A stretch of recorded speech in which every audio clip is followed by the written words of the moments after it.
Happy be Theseus, our renowned Duke. Thanks, good Aegeon. What's the news with thee? Full of vexation come I, with complaints against my child, my daughter Hermia. Stand forth, Demetrius. My noble lord, this man hath my consent to marry her. Stand forth, Lysander. And, my gracious Duke, this man hath bewitched the bosom of my child.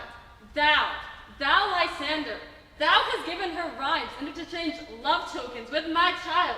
Thou hast at her window sung with feigning voice verses of feigning love, and given her and stolen the impression of her fantasy with graces of thy hair, rings, gods, conceit.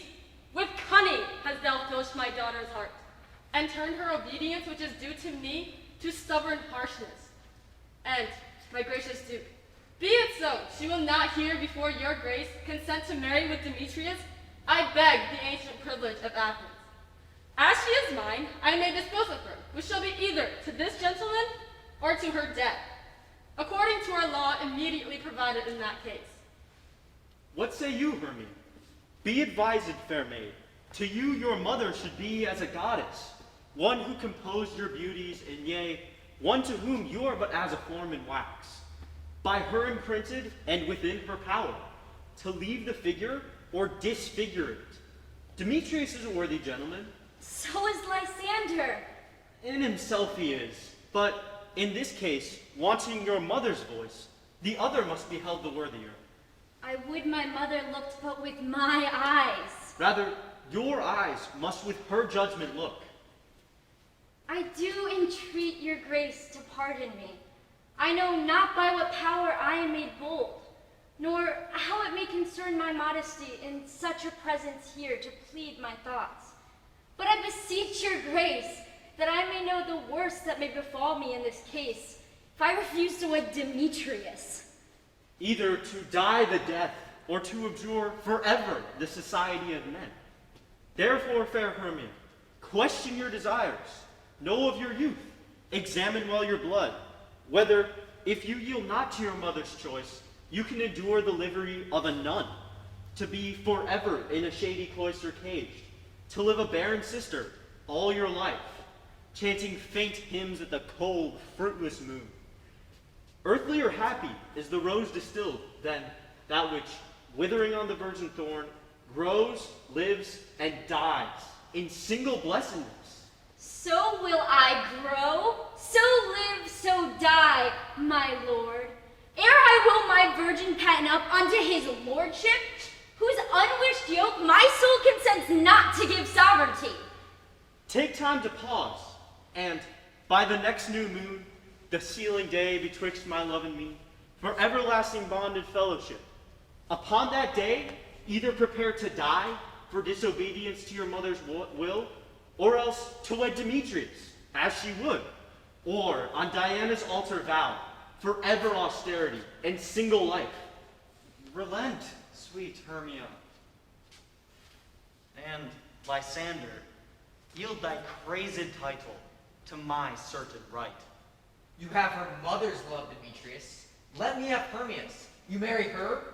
Scornful Lysander, true he hath my love, and what is mine, my love shall render him, and she is mine.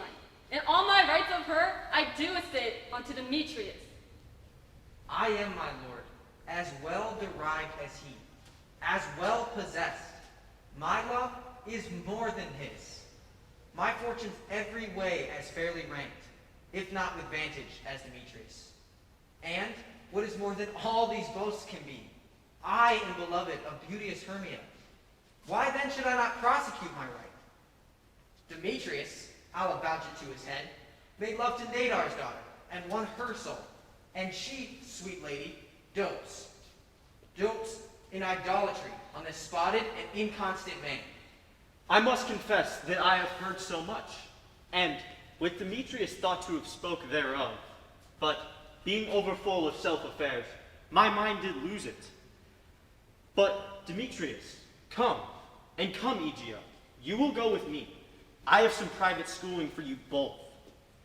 For you, fair Hermia, look you arm yourself to fit your fancies to your mother's will, or else the law of Athens yields you up, which by no means we may extenuate, to death, or to a vow of single life? Come, my Hippolyta, what cheer, my love? With duty and desire we follow you.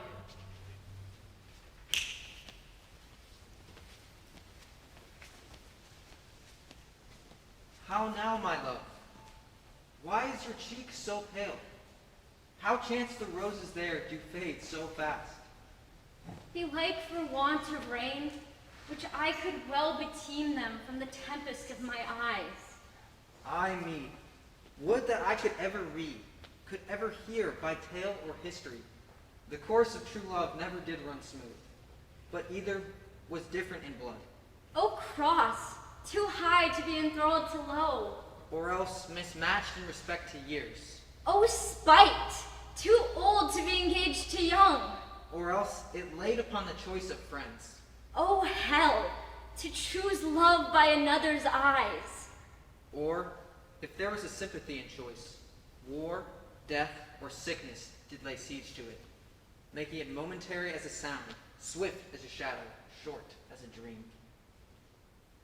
If then true lovers have been ever crossed, it stands as an edict in destiny. Then let us teach our trial patience, because it is a customary cross, as due to love as thoughts, dreams, and sighs, wishes and tears, poor fancy's followers. A good persuasion. Therefore, hear me, Hermia. I have a widow aunt. From Athens is her house remote 7 leagues, and she respects me as her only son. There, gentle Hermia, may I marry thee, and to that place the sharp Athenian law cannot pursue us. So, if thou lovest me, steal forth from thy father's house tomorrow night, and meet me in the woods a league without the town, where I did meet thee once with Helena to do observance to the morn of May. There will I stay for thee. My good Lysander, I swear to thee by Cupid's strongest bow, by his best arrow with the golden head, and by that fire which burned the Carthage queen when the false Trojan undersail was seen, by all the vows that ever men have broke, and number more than ever woman spoke, in that same place where thou hast appointed me, tomorrow truly will I meet with thee. I will, my love. Look, here comes Helena. Godspeed, fair Helena. Whither away? Call you, me, fair? That fair again unsay. Demetrius loves your fair. Oh, happy fair! Your eyes are lodestars, your tongue sweet air more tunable than the lark to shepherd's ear. My ear should catch your voice, my eye your eye. My tongue should catch your tongue's sweet melody. Were the world mine, Demetrius being baited, the rest I give to be to you translated. Oh, teach me how you look, and with what art you sway the motion of Demetrius' heart. I frown upon him, yet he loves me still. That your frowns could teach my smiles such skill. I give him curses, yet he gives me love. That my prayers could such affection move. The more I hate, the more he follows me. The more I love, the more he hateth me. His folly, Helena, is no fault of mine. None but your beauty. Would that fault were mine. Take comfort. He no more shall see my face. Lysander and myself will fly this place. Helen, to you our minds we will unfold. Through Athens' gates, tomorrow night, we have devised to steal. And in the wood where often you and I, upon faint primrose beds, were wont to lie, emptying our bosoms of their counsel sweet, there my Lysander and myself shall meet, and thence from Athens turn away our eyes to seek new friends and stranger companies. Farewell, sweet playfellow, and pray thou for us, and good luck grant thee thy Demetrius. Take word, Lysander, we must starve our sight from lovers' food till morrow deep midnight. I will, my love. And Hermia, Helena, adieu. As you on him, Demetrius dote on you.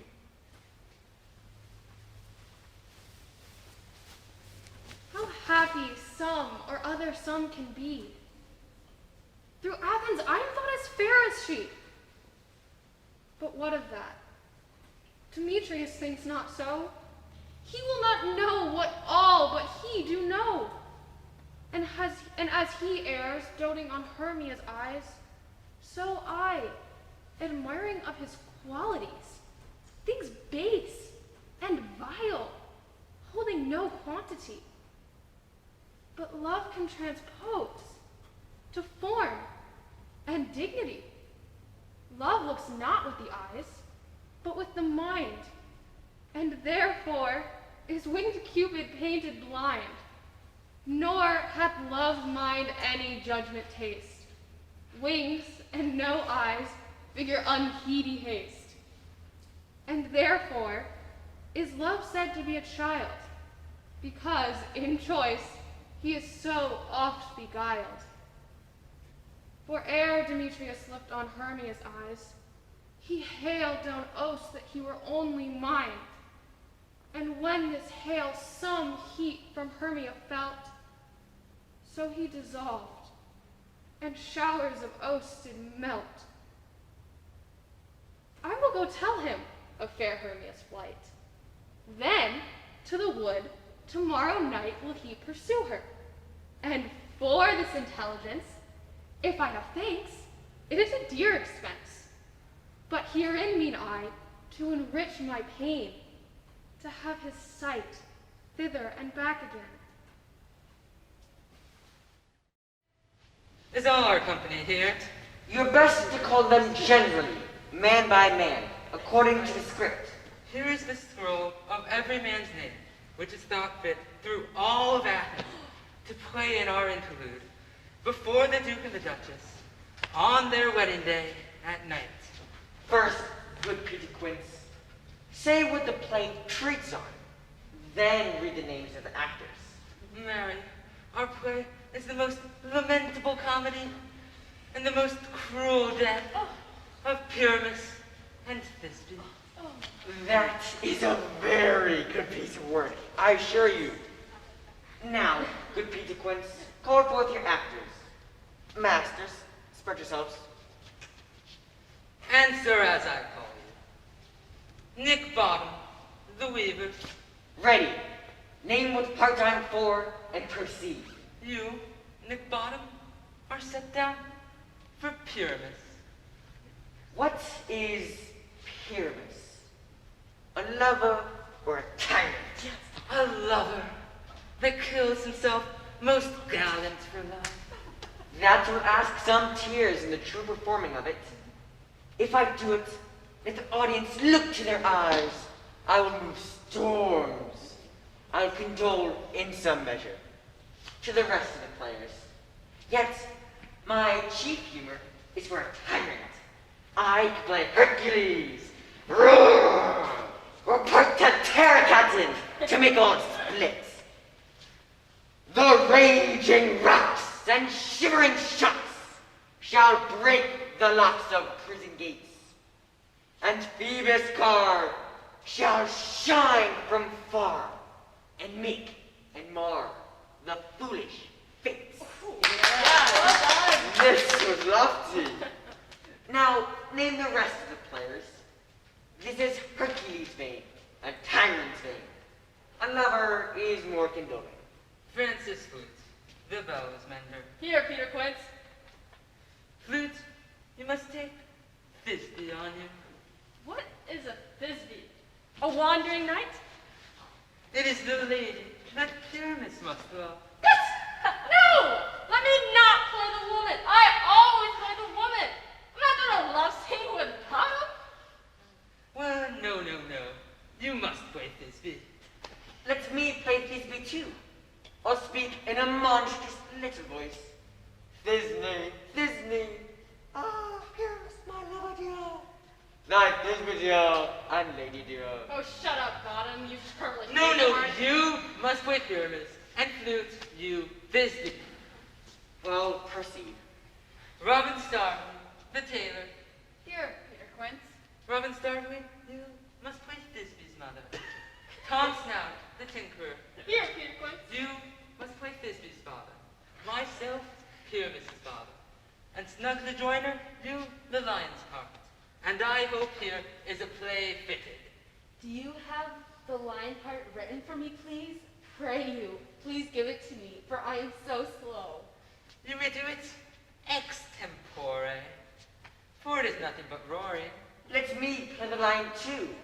I will roar that it will do any man's heart good to hear me. I will roar that I will make the Duke say, let him roar again! Let him roar again! And you should do it too terribly, that you would fright the Duchess and the ladies, that they will shriek, and that were enough to hang us all. No! Don't do it! I grant you, friends, if you should fright the ladies out of their wits, they would have no more discretion but to hang us. Exactly. But I'll aggravate my voice so that I will roar you as gently as any sucking dove. I'll roar you to where any nightingale.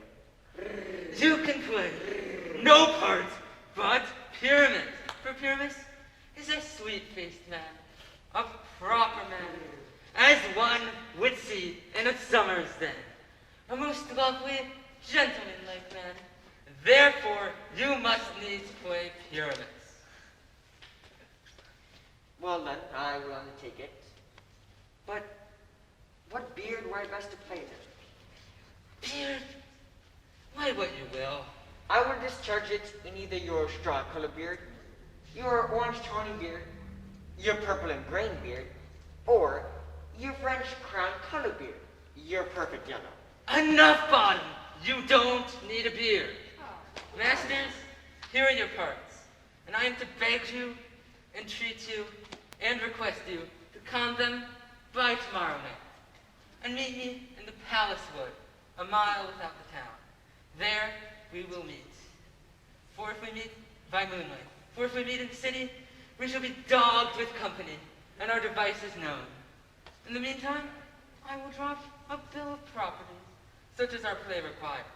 I pray you, fail me not. We will meet, and there we may rehearse most obscenely and courageously. Yeah. At Duke's Silk we will meet. Enough! Hold or cut motions. Yeah. How now, fair spirit? Whither wander you? Over hill, over dale, through bush, through briar, over park, over pale, through flood, through fire. I do wander everywhere, swifter than the moon's spear. And I serve the fairy queen to do her orbs upon the green. The cowslips tall her pensioners be, and their gold coat spots you see. Those be rubies, fairy favors, in their freckles live their savors. I must go seek some dewdrops here, and hang a pearl in every cowslip here. Farewell, thou lavish spirits, I'll be gone. Our queen and all our elves come here anon. The king doth keep his revels here tonight. Take heed the queen come not within his sight. For Oberon is passing, fell and wrath, because that she, as her attendant hath, a lovely boy, stolen from Indian king. She never had so sweet a changeling. But jealous Oberon would have the child, knight of his train, to trace the course wild.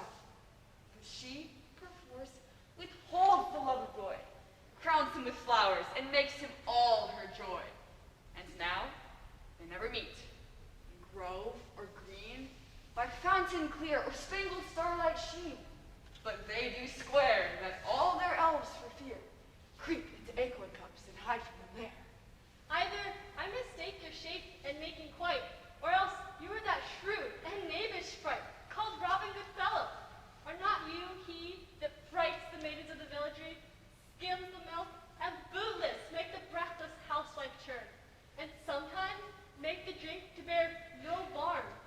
Those that hobgoblin call you, and sweet pluck, you do their work, and they shall have good luck. Are not you he? Thou speakest aright.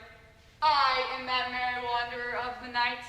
I jest to Oberon and make him smile, when I a fat and bean-fed horse beguile, neighing in likeness of a filly foal, or sometimes look at it in a gossip's pool, in very likeness of a roasted crab.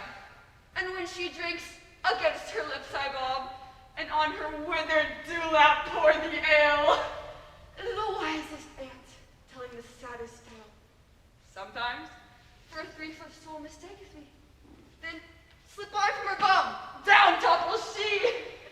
She, Taylor, cries, and falls into a cough.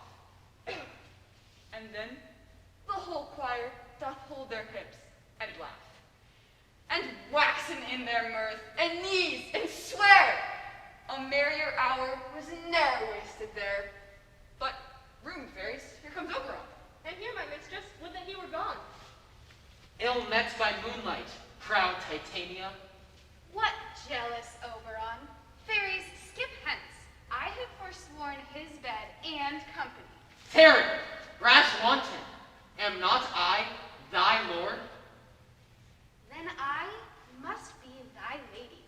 But I know when thou hast stolen away from fairyland, and in the shape of Corin sat all day, playing on pipes of corn, and versing love to amorous Philida. Why art thou here, come from the farthest steppe of India?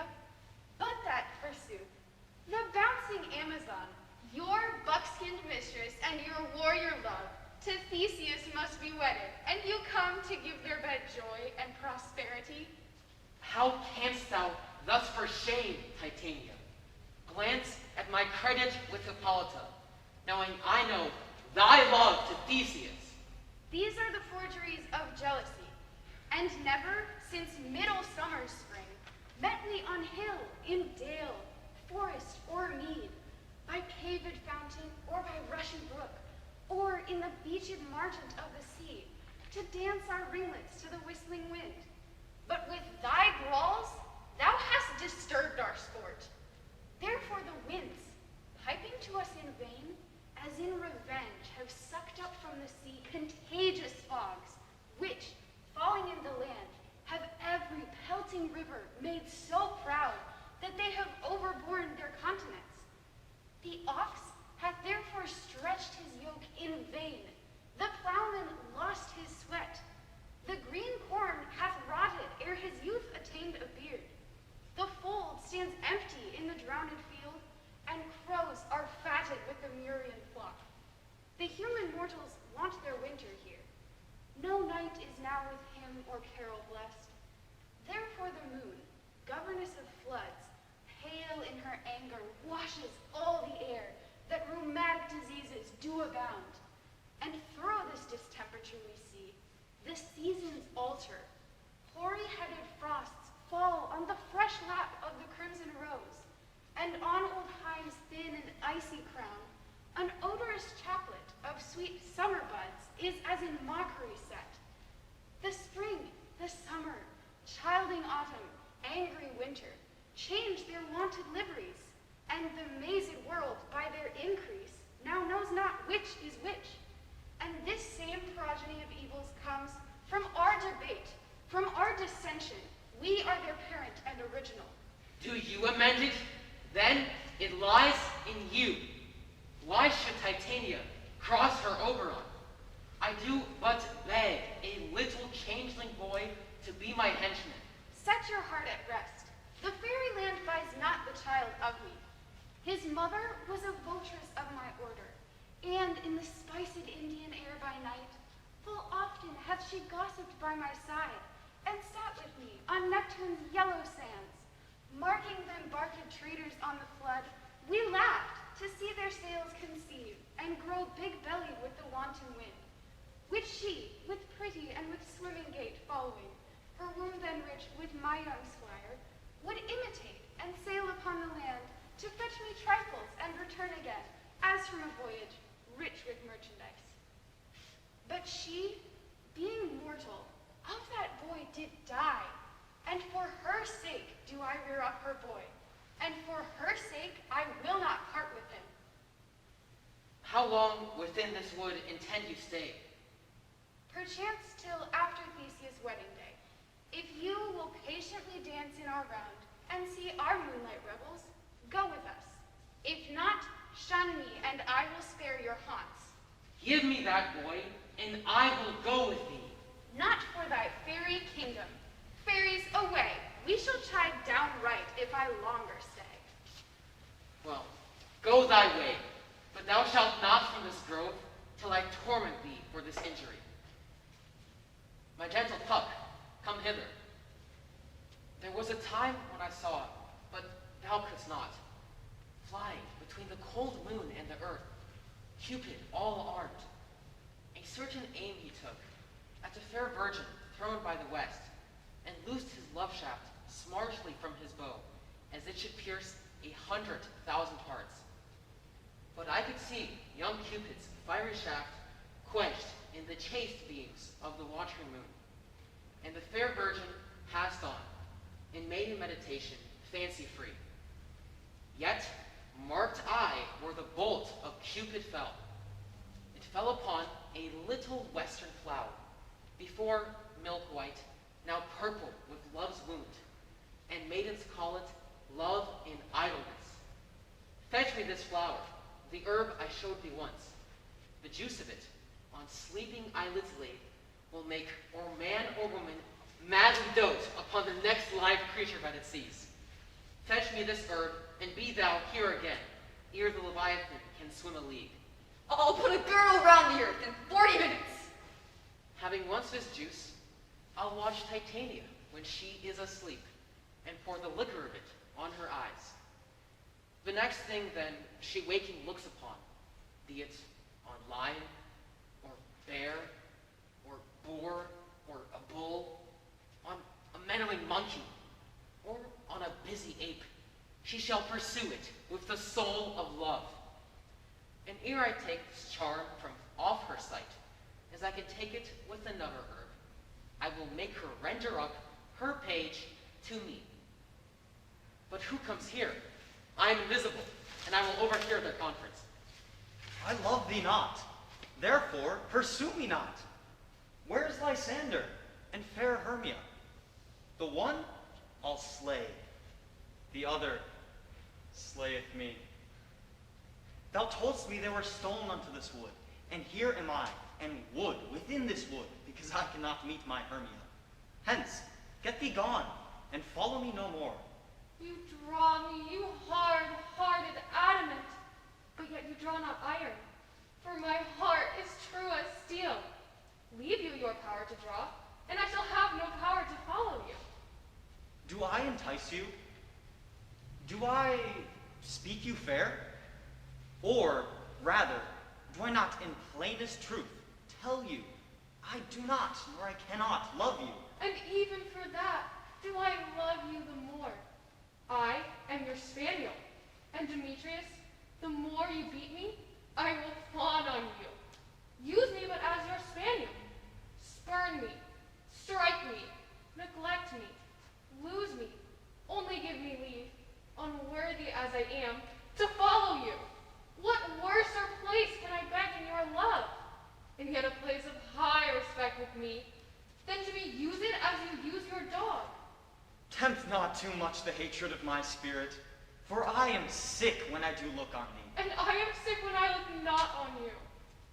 You do impeach your modesty too much to leave the city and commit yourself into the hands of one that loves you not, to trust the opportunity of night in the ill counsel of a desert place with the rich worth of your virginity. Your virtue is my privilege.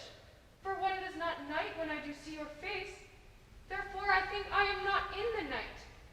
Nor doth this wood lack worlds of company, for you, in my respect, are all the world. Then how can it be said I am alone, when all the world is here to look on me? I'll run from thee, and hide me in the brakes, and leave thee to the mercy of wild beasts. The wildest have not such a heart as you. Run when you will, the story shall be changed. Apollo flies, and Daphne holds the chase. The dove pursues the griffin. The mild hind makes speed to catch the tiger. Bootless speed when cowardice pursues, and valor flies. I will not stay thy questions. Let me go. Or, if thou follow me, do not believe but I shall do thee mischief in the wood. Aye, in the temple, in the town, the field, you do me mischief. Fie, Demetrius! Your wrongs do set a scandal on my sex. We cannot fight for love as men do. We should be wooed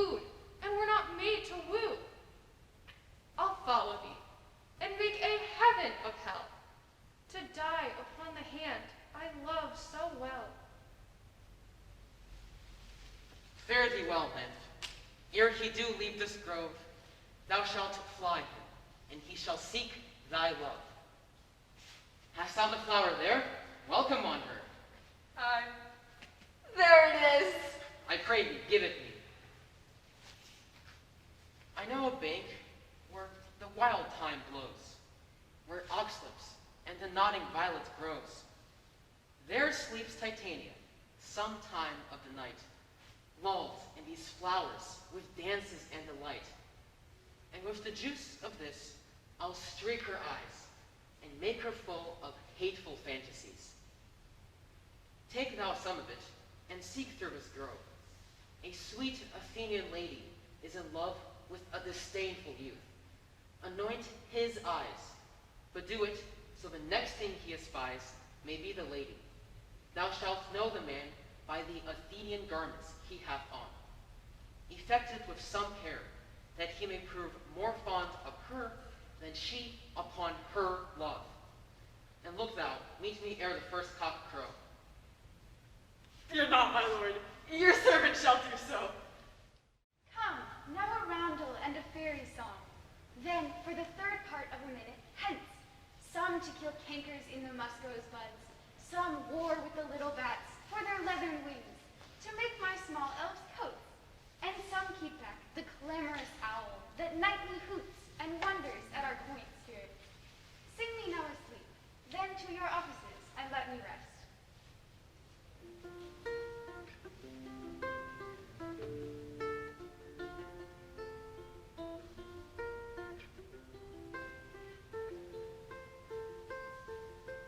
Spotted snakes with double tongue, thorny hedgehogs be not seen. Newts and blind worms do no wrong, come not near our fairy queen.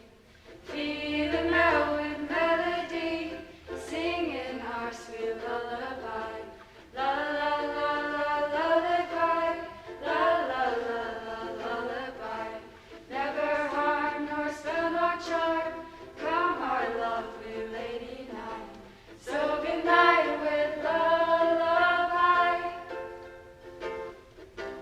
Weaving spiders come not here, hence you long legs spitters hence. Beetles black approach not near, worm nor snail do no offense. Feed a mill with melody, singing our sweet lullaby. La la la la lullaby, la la la la lullaby. Never harm nor spell nor charm, come our lovely lady night. So good night with lullaby.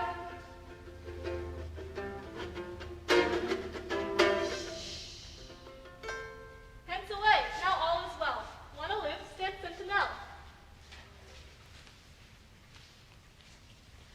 What thou seest when thou dost wake, do it for thy true love's sake.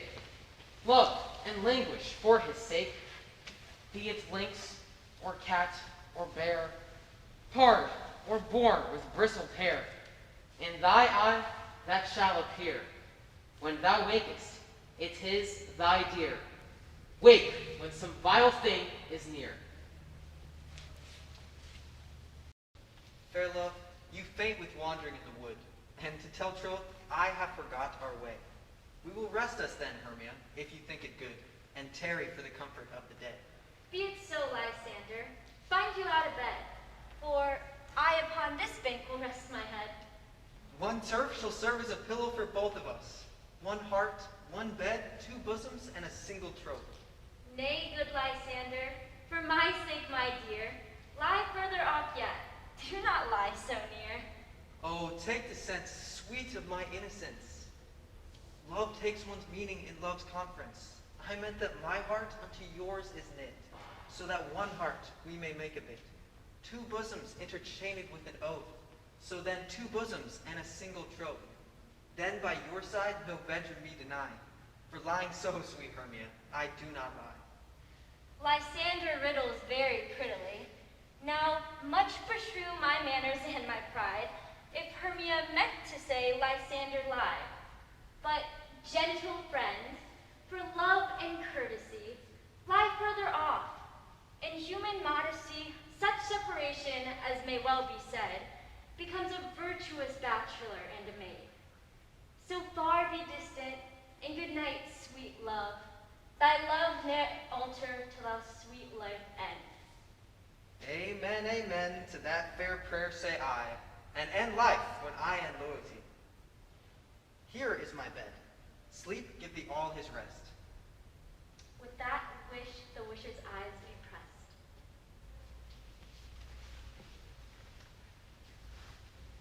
Through the forest have I gone, but Athenian found I none, on whose eyes I might approve this flower's force, stirring love. Night and silence! Who is here? Weeds of Athens he doth wear. This is he, my master said, despiseth the Athenian maid. And here the maiden, sleeping sound, on the dank and dirty ground. Pretty soul. She durst not lie near this lack love, this kill courtesy. Churl! Upon thy eyes I throw all the power this charm doth owe. When thou wakest, let love forbid sleep his seat on thy eyelid. So awake when I am gone, for I must now to Oberon. Stay, though thou kill me, sweet Demetrius. I charge thee, hence, and do not haunt me thus. Oh, wilt thou darkly leave me? Do not so. Stay, on thy peril, I alone will go. I am out of breath in this fond chase. The more my prayer, the lesser is my grace. Happy is Hermia, wheresoever she lies, for she hath blessed and attractive eyes. How came her eyes so bright? Not with salt tears. If so, my eyes are oftener washed than hers. No, no, I am as ugly as a bear. For beasts that meet me do run away for fear. Therefore no marvel though Demetrius do, as a monster, fly my presence thus. What wicked and dissembling glass of mine made me compared to Hermia's very eye? But who is here? Lysander, on the ground, dead or asleep? I see no blood, no wound. Lysander, if you live, good sir, awake. And run through fire I will for thy sweet sake, transparent Helena. Nature shows art, that though thy bosom makes me see thy heart. Where is Demetrius? Oh, how fit a word is that vile name to perish on my sword. Do not say so, Lysander. Say not so. What though he love your Hermia? Lord, what though? Yet Hermia still loves you. Then be content. Content with Hermia? No, I do repent the tedious minutes I with her have spent. Not Hermia, but Helena I love. Who will not trade a raven for a dove? Man's will is by his reason swayed, and reason says you are the worthier maid. Things growing are not ripe until their season, so I, being young, till now write not to reason. And touching upon the point of human skill, reason becomes the marshal to my will, and leads me to your eyes, where I o'erlook love stories written in love's richest book. Wherefore was I to this keen mockery born, when at your hands did I deserve such scorn? It's not enough, young man, that I did never, no, nor never can, deserve a sweet look from Demetrius's eye, but you must flout my insufficiency? Good troth, you do me wrong. Good suit you do, in such disdainful manner, me to woo. But fare ye well. Perforce, I must confess, I thought you lord of more true gentleness. That a lady of one man refused, should therefore of another be abused. She sees not Hermia. Hermia, sleep thou there. and never come Lysander near. For, as a serpent of the sweetest things, the deepest loathing to the stomach brings. Or, as the heresies that men do leave, are most hated by those they did deceive. So thou, my serpent in my heresy, of all be hated, but most of me. And now, all my power and all my might ought to honor Helen and to be her knight. Help me, Lysander, help me! Do thy best to pluck this crawling serpent from my breast. I made for pity, but a dream was here. Lysander, look how I do quake with fear. Methought a serpent ate my heart away, and you sat smiling at his cruel prey. Lysander? What removed? Lysander! Lord! What, out of hearing? Gone? No sound? No word? Alack, where are you? Speak, and if you hear, speak of all loves. I swoon almost with fear.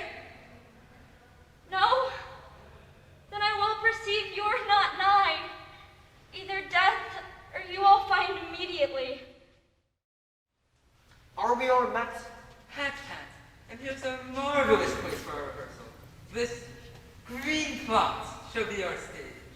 This hawthorn brake our tiring house. And we will do it in action as we will do it before the Duke. Peter Quince, What sayest thou, Bully Bottom? there are things in this comedy of Pyramus and Thisbe that will never please. First, Pyramus must draw a sword to kill himself, which the ladies cannot abide. How answer you that? Swords are dangerous. Yeah. What about all the blood? I believe we must leave the killing out when all is done. Yeah. No, no, no. I have a device to make all well. Write me a prologue, and let the prologue seem to say we will do no harm with our swords, that Pyramus is not killed indeed. And, for the more better assurance, tell them that I, Pyramus, am not Pyramus, but Bottom the Weaver. This will put them out of fear. Well, we will have such a prologue. And it shall be written in 8 and 6. No, make it 2 more. Let it be written in 8 and 8. No 8 and 6. 8 and 8. 8 and 6. Wait, will not the ladies be afeard of the lion? I fear it, I promise you. Masters, you ought to consider with yourselves to bring in, God shield us, a lion among ladies is the most dreadful thing. For there is not a more fearful wildfowl than your lion living. We ought to look to it. Therefore, another prologue must tell that he is not a lion. Nay, you must name his name, and half his face must be seen through the lion's neck. And he himself must speak through, saying thus, or to the same effect, ladies, or fair ladies, I would wish you, or I'd entreat you, or I'd request you not to fear, not to tremble, my life for yours. If you think I come hither as a lion, it's a pity of my life. No, I'm no such thing. I'm a man as other men are. And there indeed, let him name his name, and tell them plainly he is Snug the Joiner. Well, it shall be so. But there is 2 hard things. That is, we must bring moonlight into the chamber. For, you know, Pyramus and Thisbe meet by moonlight. Does the moon shine that night we play our play? A calendar, a calendar. Look in the almanac. Find out moonshine. Find out moonshine. Yes, the moon does shine that night. Why, then may you leave a casement of the great chamber window where we play open, and the moon may shine in through the casement. Or else a man must come in with a bush of thorns and a lantern, and says he comes to disfigure or present the person of moonshine. Then there is another thing. We must have a wall in the great chamber. For you know, pyramids of this group, says the story, did talk in the chink of a wall. You can never bring in a wall. What say you, Bottom? Some man or other must present woe, and let him have some loam or some rough cast about him to signify woe. And let him hold his fingers thus, and through that craning shall Pyramus and Thisbe whisper. If that is so, then all is well. Come, sit down, every mother's son, and rehearse your parts. Pyramus, you begin. And when you are finished, enter into that break. And so everyone according to his cue. What? Heaven homespuns up we swaggering here, so near the cradle of our fairy queen. What? A play tour? I'll be an auditor, an actor too, perhaps, if I see cause. Speak, Pyramus. Thisbe, stand forth. Thisbe, the flowers of odious savors sweet. Not odious, odors. Odors, savors sweet. So hath thy breath, my dearest Thisbe dear. But hark, a voice. Wilt thou but stay here a while, and by I will to thee appear. A stranger Pyramus than e'er play here.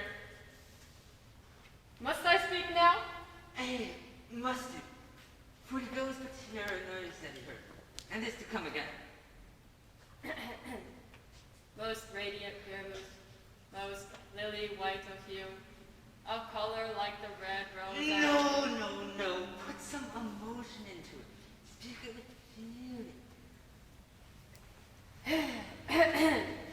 Most radiant Pyramus, most lily white of hue, of color like the red rose on a triumphant briar.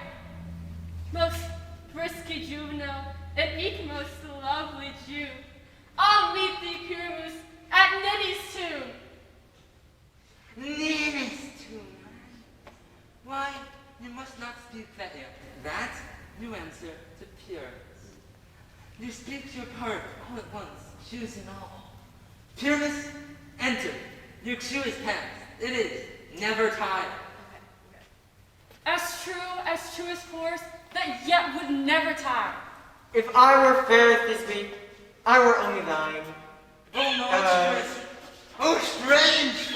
We are haunted!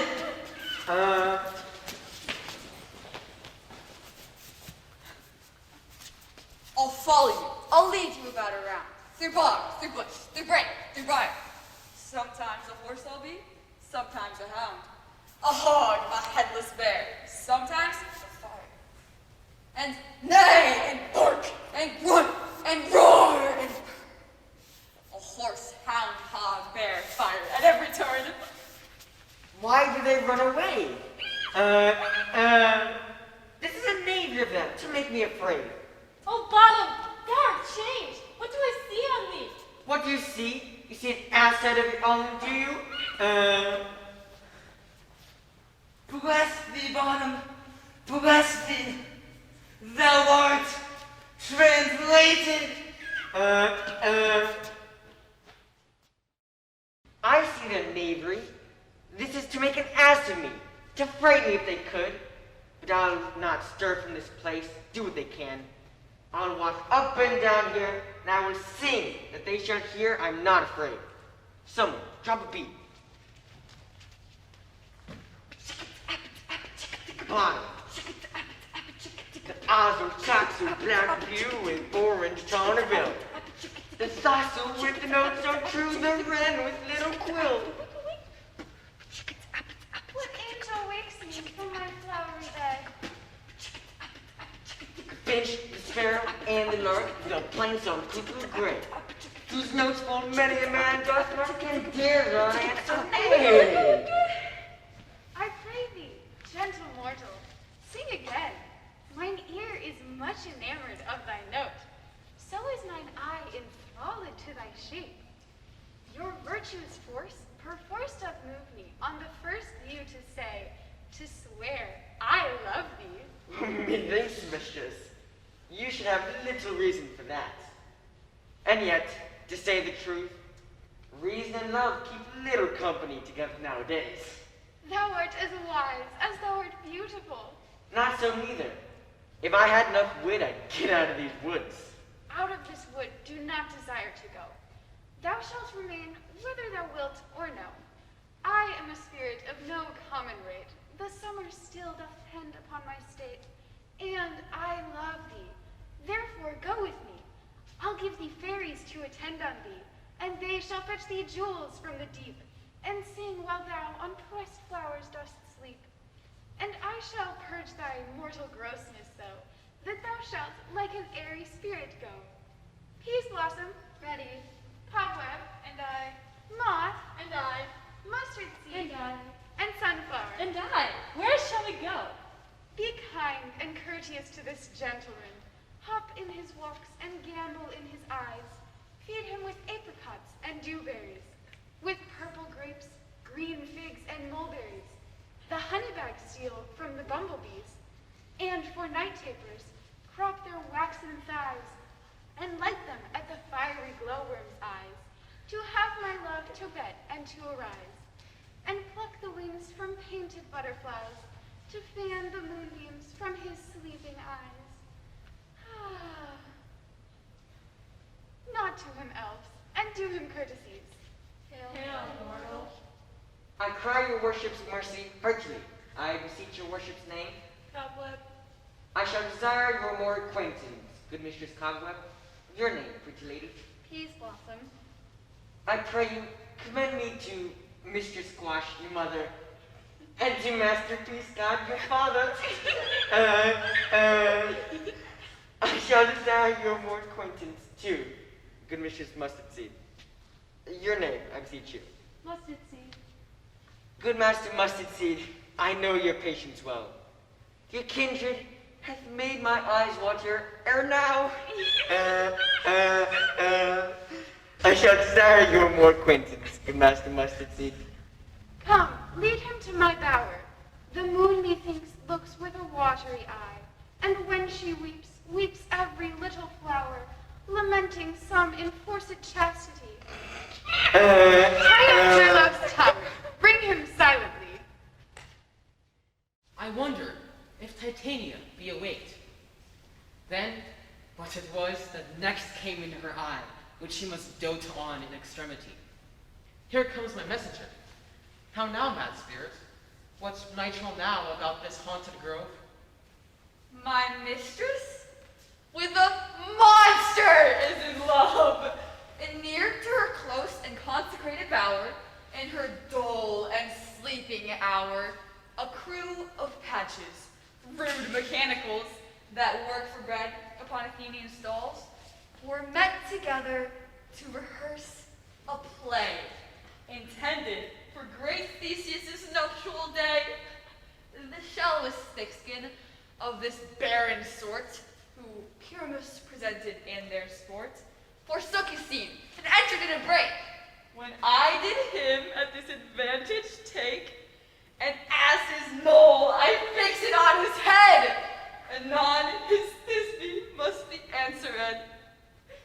And forth my mimic comes, when they him spy, as wild beasts that creeping hunter eye, sever themselves, and madly sweep the sky. So at his sight, away his fellows fly, and at our stamp, here o'er and o'er one falls. I led them on in this distracted fear, and left sweet Pyramus translated there, when in this moment, so it came to pass, Titania wakened, and straightway loved an ass. This falls out better than I could devise. But hast thou yet lashed the Athenian's eyes with the love juice, as I did bid thee do? I took him sleeping. That is finished too. Stand close. This is the same Athenian. This is the woman, but this is not the man. Oh, why rebuke you him that loves you so? Lay breath so bitter on your bitter foe. Now I but tried, but I should use thee worse, for thou, I fear, hast given me cause to curse.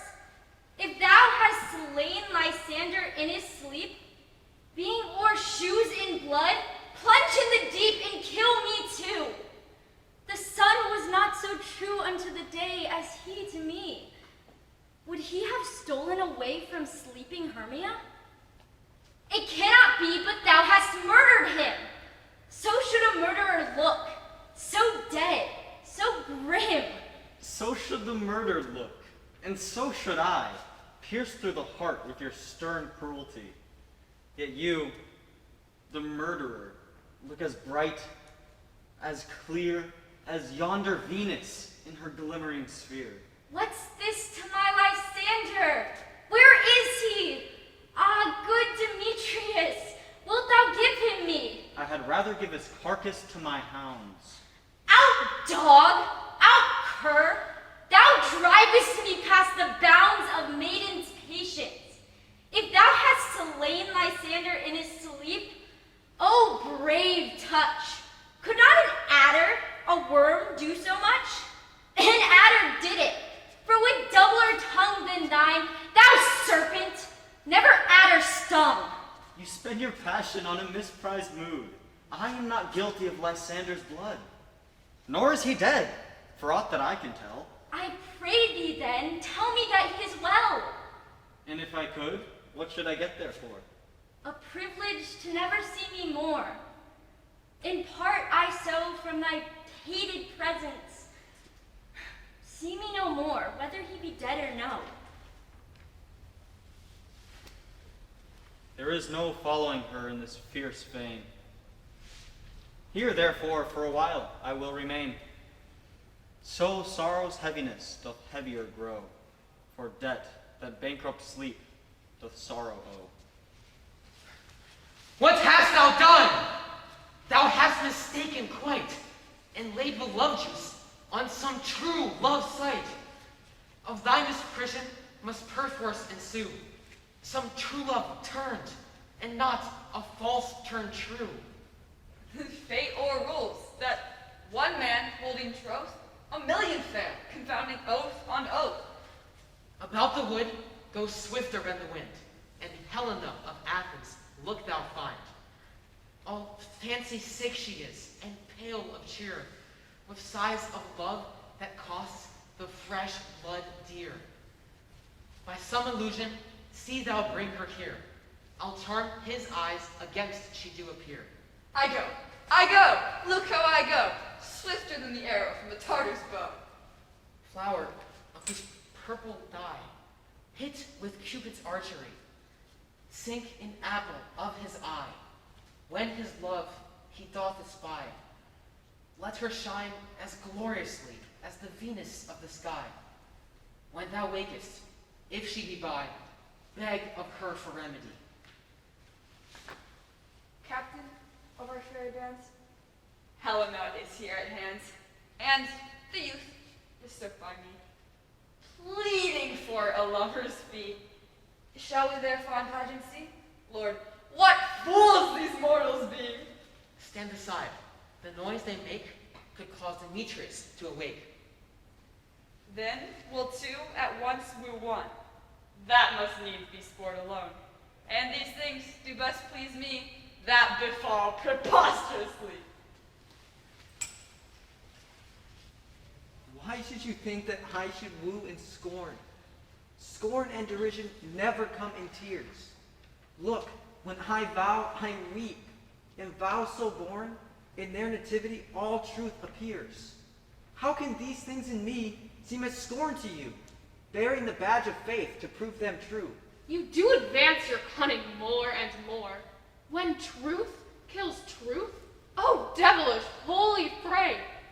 These vows are Hermia's. Will you give her o'er? Weigh oath with oath, and you will nothing weigh. Your vows to her and me, put in two scales, will even weigh, and both as light as tails. I had no judgment when to her I swore. Nor none in my mind, now you give her o'er. Demetrius loves Hermia, and he loves not you. Oh, Helen, goddess, nymph, perfect, divine. To what, my love, shall I compare thine eyne? Crystal is muddy. Oh, how ripe and show thy lips, those kissing cherries, tempting grow. That pure congealed white, high Taurus snow, fanned with the eastern wind, turns to a crow when thou hold'st up thy hand. Oh, let me kiss this princess of pure white, this seal of bliss. Oh, spite. Oh, hell! I see you are all bent to set against me for your merriment. If you were civil and knew courtesy, you would not do me thus much injury. Can you not hate me, as I know you do? But you must join in souls to mock me too? If you were men, as men you are in show, you would not use a gentle lady so, to vow and swear and superpraise my parts, when I am sure you hate me with your hearts. You both are rivals, and love Hermia. Now both rivals to mock Helena. A trim exploit, a manly enterprise, to conjure up tears in a poor maid's eyes with your derision. Demetrius, you are unkind. Be not so. For you love Hermia, this you know, I know. And here, with all my heart and with all good will, in Hermia's love I yield you up my part. And yours of Helena, to me bequeath, whom I do love and will to my death. Never did mockers waste more idle breath. Lysander, keep thy Hermia, I will none. If e'er I loved her, all that love is gone. My heart to her but as guest-wise sojourned. And now to Helen is it home returned, there to remain. Helen, it is not so. Disparage not the fate thou dost not know, lest to thy peril thou will buy it dear. Look, where thy love comes, yonder is thy dear. Dark night, that from the eye his function takes, the ear more quick of apprehension makes. Thou art not by mine eye, Lysander, found. Mine ear, I think it, brought me to thy sound. But why unkindly didst thou leave me so? Why should he stay whom love doth press to go? What love could press Lysander from my side? Lysander's love, that would not let him bide. Helen, who more engilds the night than yon fiery O's and eyes of light. Why seekest thou me? Could not this make thee know the hate I bear thee made me leave thee so? You speak not as you think. It cannot be.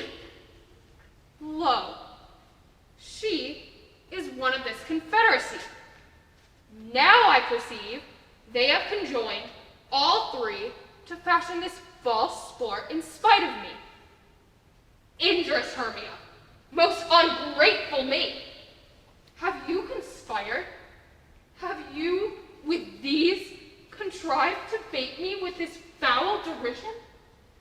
Is all the counsel we two have shared, all sisters' vows, the hours we have spent when we chide the hasty-footed time, oh, is all forgot? All school days' friendships, childhood innocence? And will you rent our ancient love asunder to join with men in scorning your poor friend? It is not friendly. 'Tis not maidenly. Our sex, as well as I, may chide you for it, but I alone do feel the injury. I am amazed at your passionate words. I scorn you not. It seems you scorn me. Have you not set Lysander to follow me and praise my eyes and face, and made your other love Demetrius, who even but now did spurn me with his foot to call me goddess, nymph, divine and rare, precious, celestial? Wherefore speaks he this to her he hates? And wherefore doth Lysander deny your love, so rich within his soul, and tender need, forsooth, affection. But by your setting on, by your consent, what though I be not so in grace as you, so hung upon with love, so fortunate, but miserable most, to love unloved, this you should pity rather than despise. I understand not what you mean by this. I do. Persever counterfeit sad looks. Make mouths upon me when I turn my back. Wink each at other. Hold this sweet jest up. This sport, well carried, shall be chronicled. If you had any pity, grace, or manners, you would not make me such an argument. But fare ye well. 'Tis partly my own fault, which death or absence soon shall remedy. Stay, fair Helena. Hear my excuse. My love, my life, my soul, fair Helena. Oh, excellent. Sweet, do not scorn her so. If she cannot entreat, I can compel. Thou canst compel no more than she can entreat. Your threats have no more strength than her weak prayers. Helen, I love thee. By my life I do. I swear by that which I will lose for thee, to prove him false who says I love thee not. I say I love thee more than he can do. If thou say so, withdraw and prove it too. Quick, come. Lysander, where do tends all this? Off thou, gnat. Aw, no, he'll seem to break loose. Take on as you would follow, but yet, come not. You are a tame man. Go. Off thou, cat, thou burr, vile thing, let loose, or I will shake thee from me like a serpent. Why are you grown so rude? What changes this sweet love? Thy love? Out, loathed medicine, O hated potion, hence! Do you not jest? Yes, sooth, so do you. Demetrius, I will keep my word with thee. I would I had your bond, for I perceive a weak bond holds you. I'll not trust your word. What, should I hurt her, strike her, kill her dead? Although I hate her, I'll not harm her so. What? Can you do me greater harm than hate? Hate me? Wherefore? Oh me. Am not I Hermia? Are not you Lysander? I am as fair as I was erewhile. Since night you loved me. Yet since night you left me. Why then you left me, oh the gods forbid. In earnest shall I say? Aye, by my life, and never did desire to see thee more. So now, be out of question, of doubt, of hope. Be certain, 'tis no jest, nothing truer, that I do hate thee and love Helena. Oh me. You juggler! You canker blossom! You thief of love! What? Have you come by night and stolen my love's heart from him? By I faith, have you no modesty, no maiden shame, no touch of bashfulness? What? Will you tear impatient answers from my gentle tongue? Fie, you counterfeit, you puppet, you. Puppet? Why so? Aye, that way goes the game. Now I perceive she hath made compare between our statures. She hath urged her height, and with her personage, her tall personage, she hath prevailed with him. And are you grown so high in his esteem because I am so dwarfish and so low? How low am I, thou painted maypole? Speak! How low am I? I am not yet so low that my nails can reach into thine eyes. What? I pray you, though you mock me, gentlemen, let her not hurt me. I was never cursed. I have no gift at all in shrewishness. I am a right maid for my cowardice. Let her not strike me. You may think because she is something lower than myself that I can match her. Lower?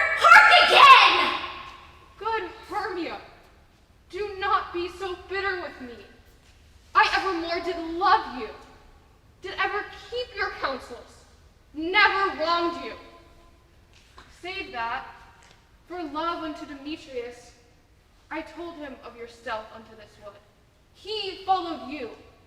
For love, I followed him.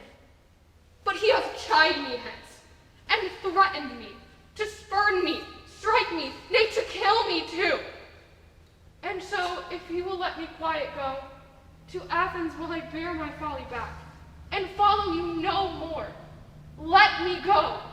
You see how simple and how fond I am. Why, get you gone! What is that hinders you?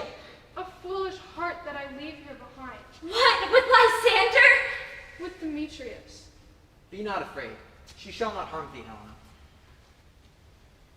No, sir. She shall not, though you take her part. When she is angry, she is keen and shrewd. She was a vixen when she went to school, and though she be little, she is fierce. Little again?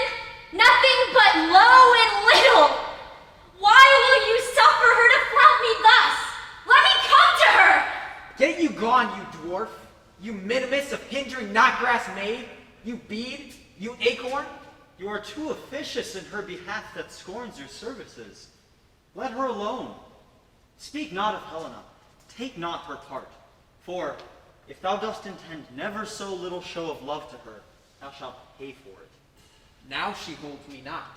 So follow, if thou darest, to try whose right of thine or mine is most in Helena. Follow? Nay, I'll go with thee, cheek by jowl. You, mistress, all this coils long for of you. Nay, go not back. I will not trust you. I no longer stay in your cursed company. Your hands than mine are quicker for a fray. My legs, though, are longer to run away. I am amazed and know not what to say. This is thy negligence. Still thou mistakest, or else committ'st thy neighbors willfully. Believe me, King of Shadows, I mistook. Did not you tell me I should know the man by the Athenian garments he had on? So far blameless proves my enterprise, that I have anointed an Athenian's eyes. And so far am I glad it did so sort, as this their jangling I esteem a sport. Thou seest these lovers seek a place to fight. Hide therefore, Robin, overcast with night. The starry welkin cover thou anon, with drooping fog as black as Acheron, and lead these testy rivals so astray, as one come not within another's way, till o'er their brows death counterfeiting sleep, with leaden legs and batty wings doth creep. Then crush this herb into Lysander's eye, whose liquor hath this virtuous property, to take from thence all error with his might, and make his eyeballs roll with wonted sight. When they next wake, all this derision shall seem a dream and fruitless vision. And back to Athens shall the lovers wend, with league whose date till death shall never end. Whiles I in this affair do thee employ, I'll to my queen and beg her Indian boy. And then I will her charmed eye release from monsters' view, and all things shall be peace. My fair lord, this must be done with haste, for night's swift dragons doth cut the clouds full fast, and yonder shines Aurora's harbinger, at whose approach ghosts wandering here and there troop home to churchyards, damned spirits all, that in crossways and floods have burial. Already to their wormy beds are gone, for fear lest they should look their shames upon. They willfully exile themselves from the light, and must for aye consort from the black-browed night. But we are spirits of another sort. I, with the morning's love, have oft made sport, and, like a forester, the groves may tread, even till the eastern gate, all fiery red, opening on Neptune with fair blessed beams, turns into yellow gold his salt green streams. But, notwithstanding, haste, make no delay, You may effect this business yet your day. Up and down, up and down. I will lead them up and down. I am feared in field and town. Goblin, lead them up and down. Here comes one. Where art thou now, proud Demetrius? Here, villain, drawn and ready. Where art thou? I'll be with thee straight. Follow me then, to plainer ground.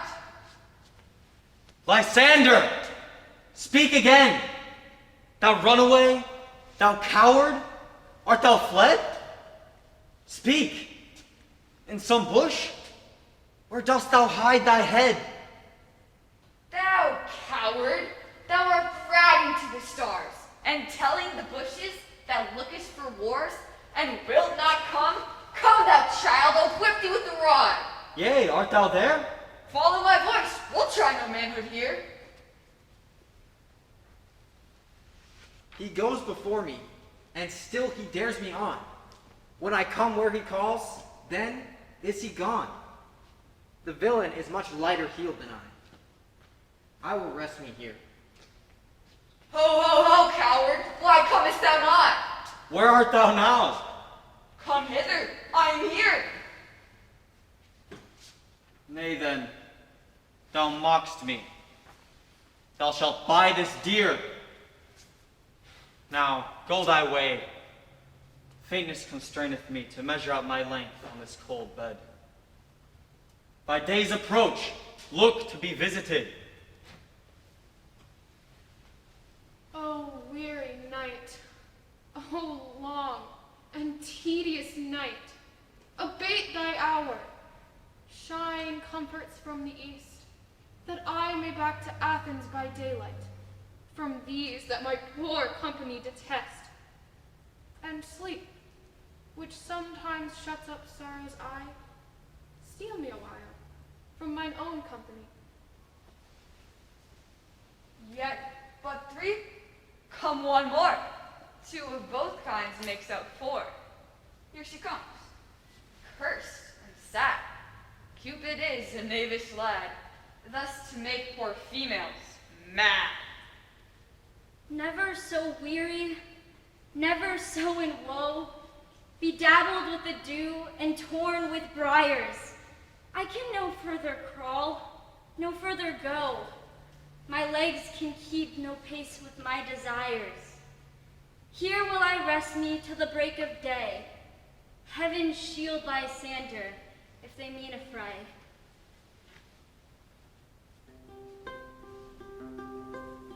On the ground, sleep sound, I'll apply to your eye, gentle lover remedy.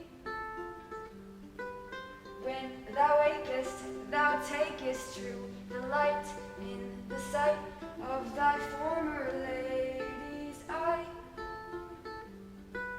And the country proverb known that every man should take his own In your waking shall be shown. Jack shall have Jill, not shall go ill. the man will have his mare again, all shall be well. Come, sit thee down upon this flowery bed, while I thy amiable cheeks do coy, and stick musk roses in thy sleek, smooth head, and kiss thy fair large ears, my gentle joy. Where is Peace Blossom? Ready. Scratch my head, Peace Blossom. Where's Lady Cobweb? Ready. Lady Cobweb, get you your weapons in your hand, and kill me a red-hipped humblebee on the top of the thistle. And, good lady, bring me the honey bag. Where's Lady Mustard Seed? Ready. Give me your hand, Mustard Seed. What's your will? Nothing, but tell Peace Blossom to scratch. I must to the barber soon, lady, for methinks I'm most hairy about the face. And I'm such a tender ass. If my hair double tickles me, I must scratch. What, wilt thou hear some music, my sweet love? I have a reasonable good ear in music. Or say, sweet love, what thou desirest to eat? Surely a peck of provender. I can munch your good dry oats. Methinks I have a great desire for a bottle of hay. Good hay, sweet hay, hath no fellow. I have a venturous fairy that shall seek the squirrel's hoard and fetch thee new nuts. I'd rather have a handful or two of dried peas.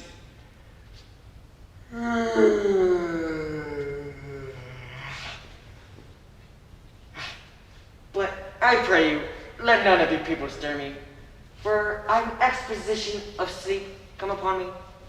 Sleep thou, and I will wind thee in my arms. Fairies, be gone, and be always away. So doth the woodbine the sweet honeysuckle gently entwist. The female ivy so enrings the barky fingers of the elm. Oh, how I love thee, how I dote on thee. Welcome, good Robin. Seest thou this sweet sight? Her dotage now I do begin to pity, for meeting her of late behind the wood, seeking sweet favors from this hateful fool, I did upbraid her and fall out with her. For she, his hairy temples, then had rounded with a coronet of fresh and fragrant flowers. When I had, at my pleasure, taunted her, and she, in mild terms, begged my patience, I then did ask of her her changeling child, which straight she gave me, and her fairy sent to bear him to my bower in fairyland. And now I have the boy. I will undo this hateful imperfection of her eyes. And, gentle Puck, take off this transformed scalp from off the head of this Athenian swain, that he awaking when the other do, may all to Athens back again repair, and think no more of this night's accidents, but as the fierce vexation of a dream. But first, I will release the fairy queen. Be as thou wast wont to be. See as thou wast wont to see. Dian's bud or Cupid's flower have such force and blessed power. Now, my sweet queen, wake you, my Titania. My Oberon, what visions have I seen? Methought I was enamored of an ass. There lies your love. How came these things to pass? Oh, how mine eyes do loathe his visage now. Silence a while. Robin, take off this head. Now, when thou wakest with thine own fool's eyes peep. Come, my queen, take hands with me, and rock the ground whereon these sleepers be. Now, thou and I are new in amity, and will tomorrow midnight solemnly dance in Duke Theseus' house triumphantly, and will bless it to all fair prosperity. There shall the pairs of faithful lovers be wedded, with Theseus, all in jollity. Fairy King, attend him, Mark. I do hear the morning lark. Then, my queen, in saddened silence, trip we after the night's shade, for we the globe may compass quick, swifter than the wandering moon. Come, my lord, and in our flight, tell me how it came this night that I sleeping here was found with these mortals on the ground. Go, one of you, find out the forester, for now our observation is performed. And since we have the wayward of the day, my love shall hear the music of my hounds. Uncouple in the western valley. Let them go. Dispatch, I say, and find the forester.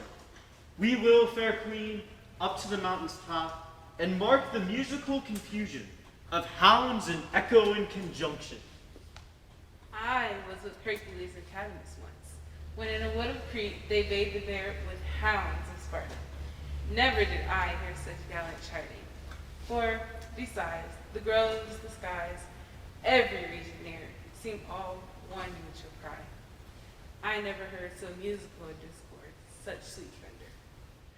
My hounds are bred out of the Spartan kind, so flued, so sanded, and their heads are hung with ears that sweep away the morning dew. Crook-kneed and dew-lapped like Thessalian bulls, matched in mouth like sullen pursuit, but matched in mouth like bells, each under each. A cry more tunable was never hollowed to, nor cheered with horn in Crete, in Sparta, nor in Thessaly. But judge when you hear. But soft, what nymphs are these? My lord, this here is my daughter, asleep, and this Lysander, and this Demetrius's, and this Helen, old Nadar's Helen. I wonder if they're being here together. No doubt they rose up early to observe the rites of men, and, hearing of our intent, came here in grace of our solemnity. But, speak, Aegia, is this not the day that Hermia should give her answer of choice? It is, my lord. Good morrow, friends. St. Valentine's is past. Begin these woodbirds but to couple now? Pardon, my lord. I pray you all, stand up. I know you two are rival enemies. How comes this gentle concord in the world, that hatred is so far from jealousy, to sleep by hate, and fear no enmity? My lord, I shall reply amazedly, half sleeping, half waking, but as yet I swear I cannot truly say how I came here. But as I think, for truly would I speak, and so do I bethink me, so it is. I came with Hermia hither. Our intent was to be gone from Athens, where we might... Enough, without the enough. My lord, you have enough. I beg the law upon his head. They would have stolen away.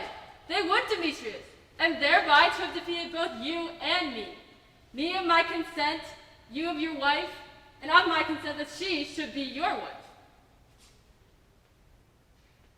My lord, fair Helen told me of their stealth, of this their purpose hither to this wood. And I, in fury, followed them, fair Helena, in fancy following me. But, my good lord, I know not by what power, though by some power it is, my love to Hermia, melted as a snow, seems to me now as a remembrance of an idol god which in my childhood I did dote upon. And now, all the faith, the virtue of my heart, the object and pleasure of mine eye, is only Helena. To her, my lord, was I betrothed ere I saw Hermia, but as in sickness did I loathe this food. But as in health, come to my natural taste. Now I do wish it, love it, long for it, and will forevermore be true to it. Fair lovers, you are fortunately met. Of this discourse we will hear more anon. Aegia, I will overbear thy will. For in the temple, by and by with us, shall these couples eternally be knit. Away with us to Athens, 3 and 3, we'll hold a feast in great solemnity. Come, Hippolyta. These things seem small and undistinguishable. Methinks I see these things with parted eye, when everything seems double. So methinks. And I have found Demetrius like a jewel, mine own and not mine own. It seems to me that yet we sleep, we dream. Do not you think the Duke was here and bid us follow him? Yea, and my mother. And my father. And he did bid us follow him to the temple. Why then, we are awake. Let's follow him, and by the way, let us recount our dreams.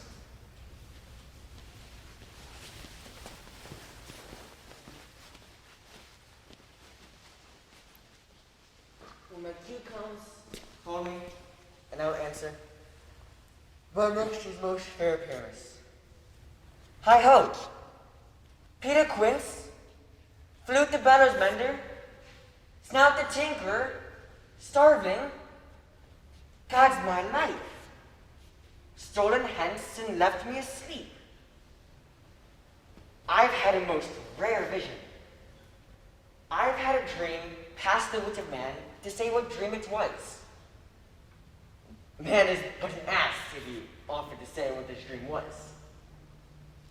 Methought I was, and methought I had. There is no man can tell what. Methought I was, and methought I had, but man is but a patched fool if he offered to say what methought I had. The eye of man hath not heard, the ear of man hath not seen. Man's hand is not able to taste, his tongue to conceive, nor his heart to report what my dream was. But I will get Peter Quince to write a ballad of this dream, and it shall be called Bottom's Dream, because it hath no bottom. And I shall sing it in the latter end of the play before the Duke. Peradventure, to make it the more gracious, I shall sing it at Thisby's death. Have you sent to Bottom's house? Has she come home yet? He cannot be heard of. Out of doubt, he is transported. If he come not, then the play is marred. It goes not forth, doth it? It is not possible. There is not a man in all of Athens but he able to discharge Pyramus. No, he simply has the best wits of any handicraftsman in Athens. Yea, and the best person too. He was the very paramour of a sweet voice. You must say paragon. A paramour is, God bless us, a thing of naught. Masters, the Duke is coming from the temple, and there are 2 or 3 lords and ladies more married. If the play had gone forward, we would all be rich. Oh, sweet bullock bottom, you would have made it at last. If the Duke had not made him rich for playing Pyramus, I'd be hanged, and he would have deserved it. Poor bottom, Pyramus or nothing. Where are these lads? Where are these hearts? Bottom! Oh, most happy days! Masters, and the discourse wonders. But ask me not what, for if I tell you, I am no true Athenian. But I'll tell you everything right as it fell out. Let us hear, sweet Bottom. Not a word of me.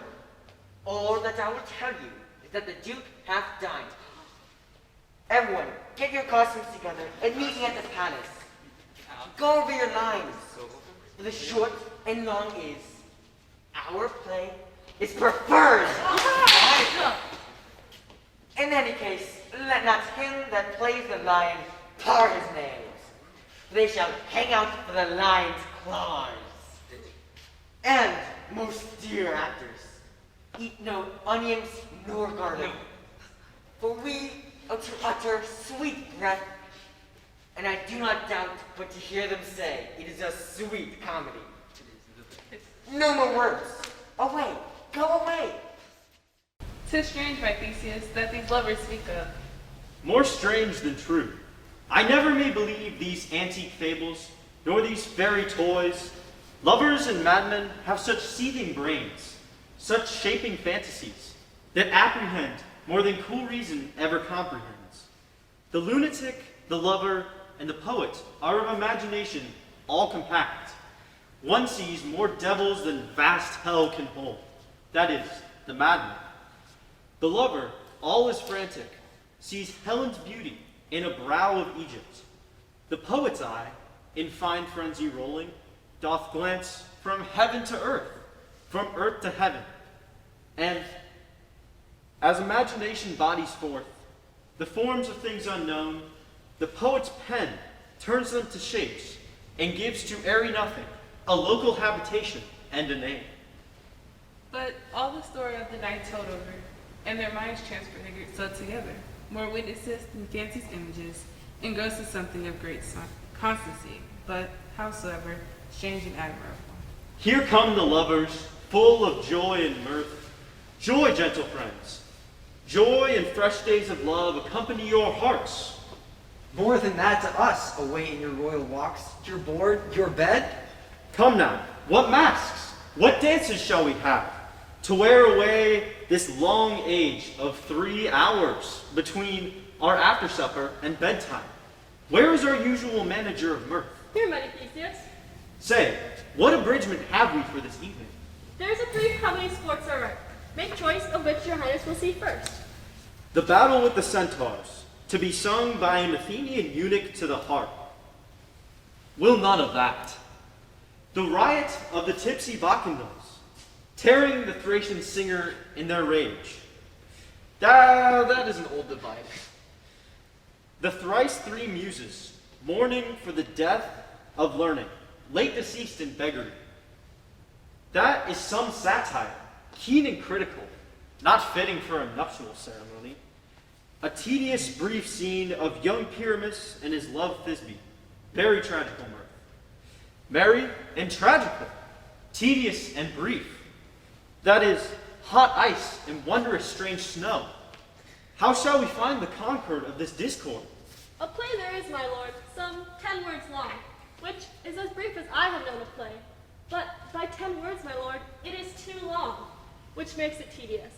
For in all the play, there is not one word act, one player fitted. And tragical, my noble lord, it is. For Pyramus therein doth kill himself, which, when I saw rehearsed, I must confess, made mine eyes water. But more merry tears the passion of loud laughter never shed. What are they that do play it? Simple working people, who never labored their minds until now. And we will hear it. No, my noble lord, it is not for you. I have heard it over, and it is nothing, nothing in the world. I will hear that play. Go, bring them in, and ladies, take your places. I love not to see wretchedness or a charge, and duty in his service perish. Why, gentle sweet, you shall see no such thing. He says they can do nothing in this kind. The kind are we, to give them thanks for nothing. So please your grace, the prologue is addressed. Let him approach. If we offend, it is with our good will, that you should think we come not to offend, but with good will, to show our simple skill. That is the true beginning of our end.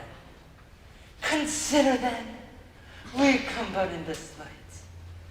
We are not here as minding to contest you. Our true intent is all for your delight. The actors are at hand, and by their show, you shall know all that you are wont to know. He hath written his prologue like a rough colt. He knows not the stop. Indeed, he hath played on his prologue like a child on a recording. Who is next? Gentles, perchance you wonder at the show. Well, wonder on, till truth makes all things plain. This man is Pyramus, if you would know. This beauteous lady Thisbe is certain. This man, with lime and rough cast, doth present wall, that vile wall, which did these lovers sunder, and through wall's chink, poor souls, they are content to whisper. This man, with lanthorn, dog, and bush of thorn, presenteth moonshine, for, if you will know, by moonshine did these lovers think no scorn, to meet at Ninus too, there to woo. This grisly beast, which lion hath by name, did Thisbe first coming by night, did scare, or rather did affright, and as she fled, her mantle she did fall, which lion with bloody mouth doth stay. Anon comes Pyramus, sweet youth and tall, and finds his trusty Thisbe's mantle slain. Whereat, with bloody, blameful blade, he bravely breached his boiling bloody breast. And Thisbe, tarried in mulberry shade, finds her love dead. She takes his dagger and dies.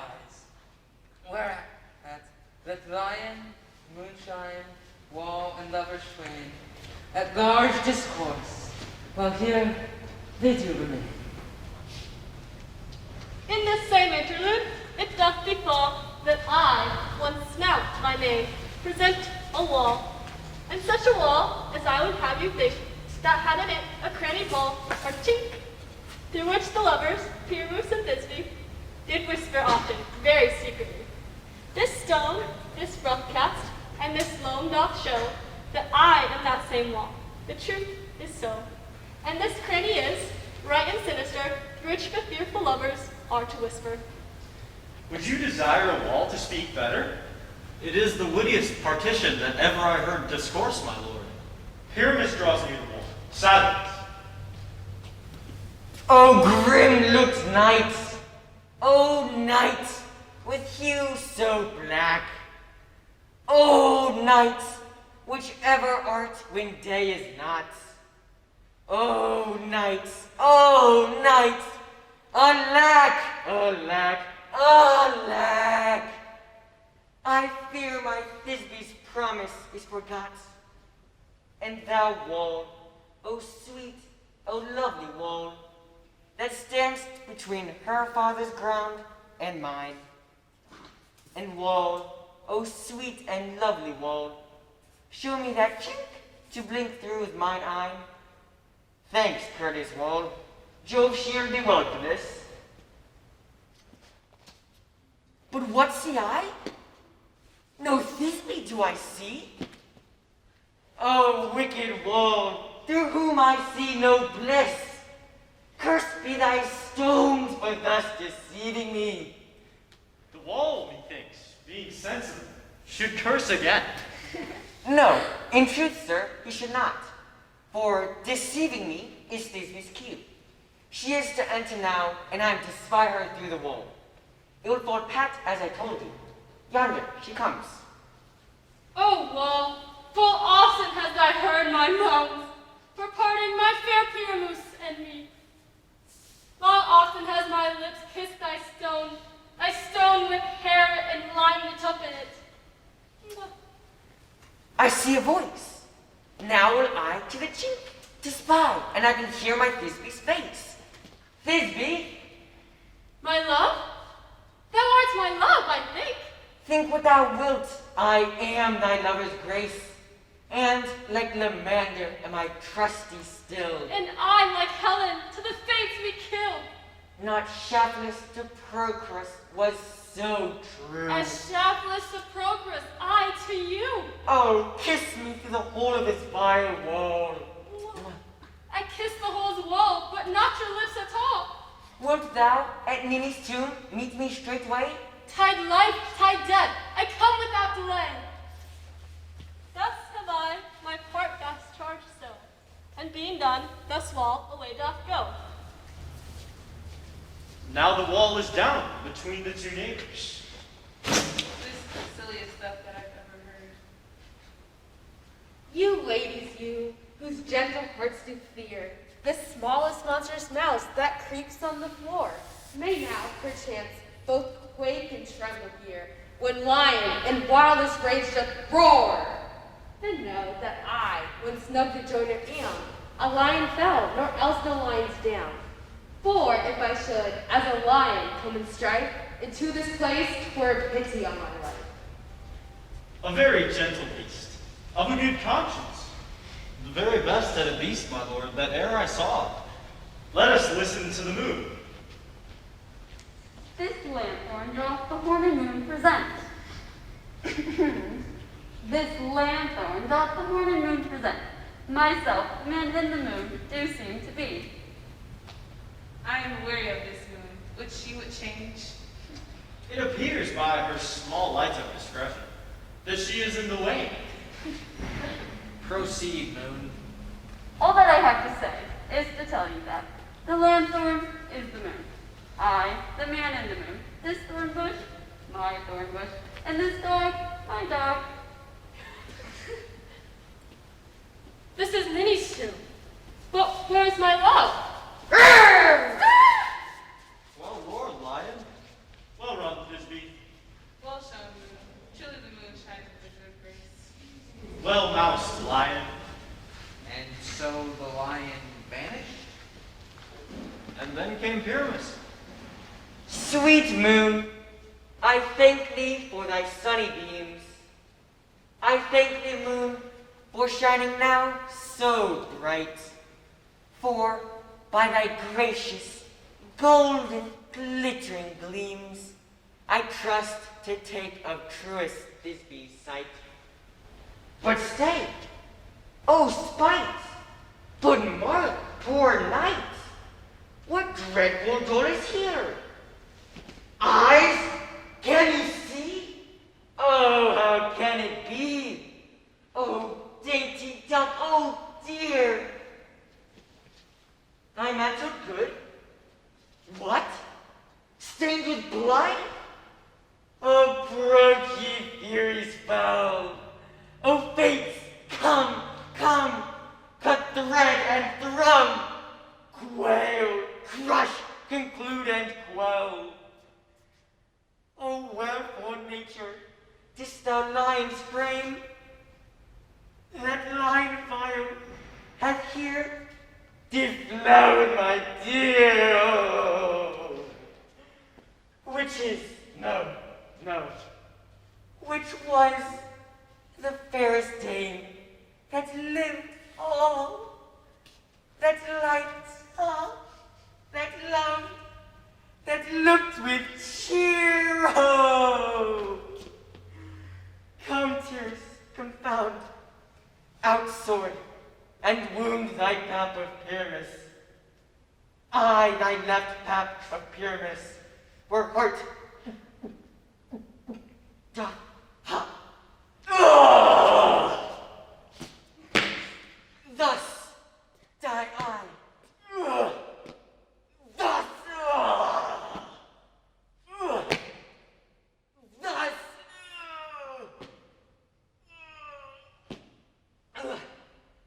thus. Now am I dead. Now am I fled. My soul is in the sky. Tongue, lose thy lights. Moon, take thy flight. Now die. Die.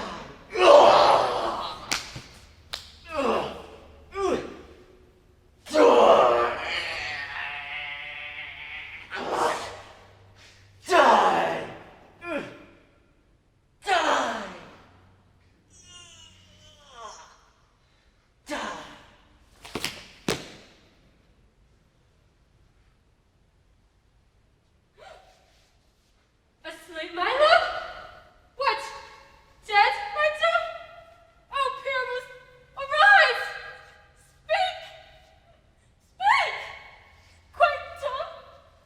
Dead? A tomb nice cover thy sweet eyes. This lips, this cherry nose, those yellow cassock cheeks are gone! Gone! Lovers, make love. Make love.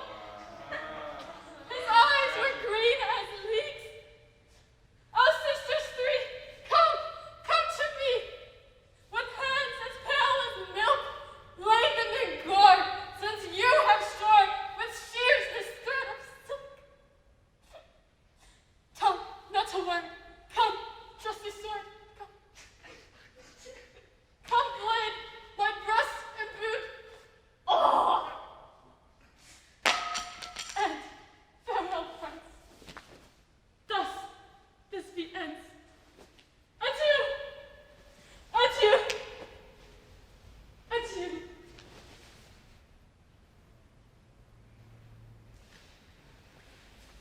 And now Moonshine and Lion are left to bury the dead?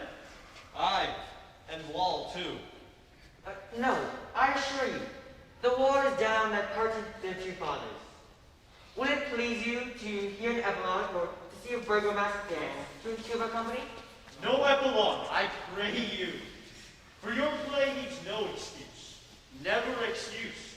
For when all the players are dead, there needs none to be blamed.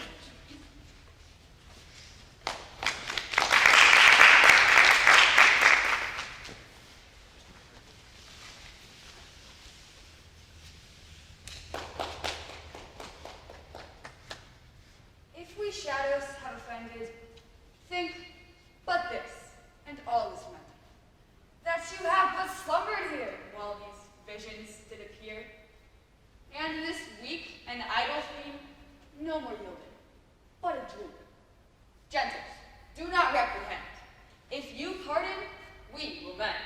And as I am honest puck, if we have unearned luck, now to scape the serpent's tongue, we will make